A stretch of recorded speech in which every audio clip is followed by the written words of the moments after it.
आमचे मित्र ऋषी व्लॉगर यांच्या घरी आज आपण गेलो होतो जेवणासाठी. व्हिडिओ पूर्ण बघा. नमस्कार मंडळी, सगळ्यांना जय श्रीराम. आज ना आमच्या बचत गटाचा हप्ता होता बरं का, तो भरण्याची वेळ आपल्यावर आली होती. म्हणजे ती पाळी भरावं लागतो. मग माऊली सर आपण ना हप्ता भरण्यासाठी आडळगाव मध्ये आलो. तिथं अहमदनगर डिस्ट्रिक्ट बँक मध्ये जायचं होतं. काही पैसे ऑनलाईन असल्यामुळे जमदाळे साहेबांकडून आपण ती कॅश करून घेतले. मित्रांनो जवळ 10-15 हजार रुपये होते बरं का, तेवढे आपल्याला भरणा करायचा होता. मित्रांनो मला समजत नाही इथं लिहिलं, इथं थुंकू नका तरी लोक थुकले. इथं गणपती बाप्पांची आणि इथं हनुमानरायांची मूर्ती तरी लोक थुकले. तर इथं थुंकू नका ह्याच्या ऐवजी इथं लिहायला पाहिजे, जो थुकणारा 2 बापाचा म्हणजे तो थुकणार नाही. आता काही लोकांना राग येईन बरं का, पण ज्याला आला राग त्याला काय येऊ द्या राग, आपल्याला काय अडचण नाही. अक्षय भाऊला म्हणलं लावा आपला नंबर, काय ना आप्पा तर आले तेव्हा आप्पाकडले पैसे आहे. आपण लगेच बँकेतून 1 लाख रुपये काढले वाटतं.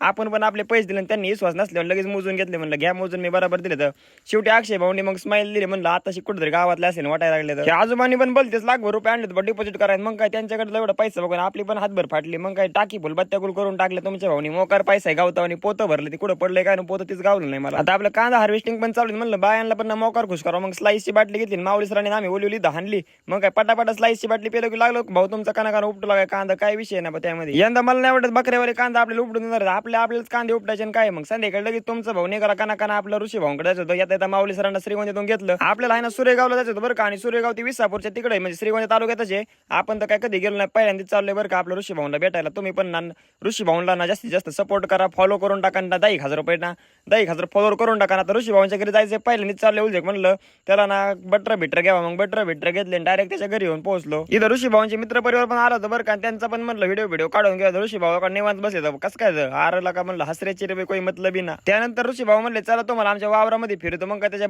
बैमुखाने आपण गेलो बरं का. आणि त्याचं ना लिंबूनीचे पण झाड आहेत बरं का मित्रांनो. आयला लिंबू बाग आहे. तरी लिंबाला सध्या 90-95 रुपये बाजार चाललाय आमच्या इकडं. मग म्हणलं कसं काय लिंबू बागा आपल्याला ना मटणाचा कार्यक्रम होता, त्यासाठी ऋषी भाऊनी बोललो. ते खायसाठीच आपण गेलो होतो. तसं आपण काय जात नाही तसं, पण चला ती एकदा का व्हायना आपलं ही घडलं म्हणजे नाही का दर्शन घेतलं ऋषी भाऊंचं. मग काय तुमच्या भाऊनी 100च्या स्पीडने खाल्लं कधी न मिळल्या. आणि मग तुम्हाला नाही व्हिडिओ टाकायचा जाऊ द्या, तेवढं ऋषी भाऊला फॉलो करून घ्या ना. आपल्याला पण फॉलो करा तुम्हाला वाटलं तर वाटलं. आणि आपण आता 100च्या स्पीडने कोळगाव मध्ये आलो. जातो घरी हळूहळू. श्रीगोंद्यामध्ये बाजार चळामध्ये ना मित्रांनो इतका मोठा खड्डा पडलाय की नाही, एखादा मित्र जमा हात पडला ना तर त्याचं मोकार नुकसान नाही व्हावं म्हणून मी व्हिडिओ काढतो. तुम्ही दखल घ्या की दिलंय मोठा खड्डा पडलाय. चला व्हिडिओ आवडेल लाईक आणि फॉलो करून घ्या. धन्यवाद.